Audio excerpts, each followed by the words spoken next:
আগামীর বাংলাদেশ এক নতুন সংবিধানের মাধ্যমে পরিচালিত হবে।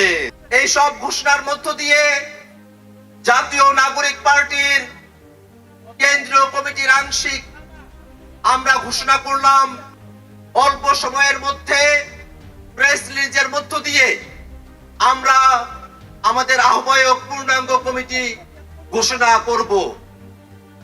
সারা দেশের মানুষের কাছে আহ্বান থাকবে, আজকের তরুণরা যে দায়িত্ব কাঁধে তুলে নিয়েছে, আপনারা সবাই দোয়া করবেন যেন মহান রব্বুল আলামিন, মহান সৃষ্টিকর্তা আমাদের এই তরুণদের স্বপ্নকে বাংলাদেশে বাস্তবায়ন করার তৌফিক দান করেন।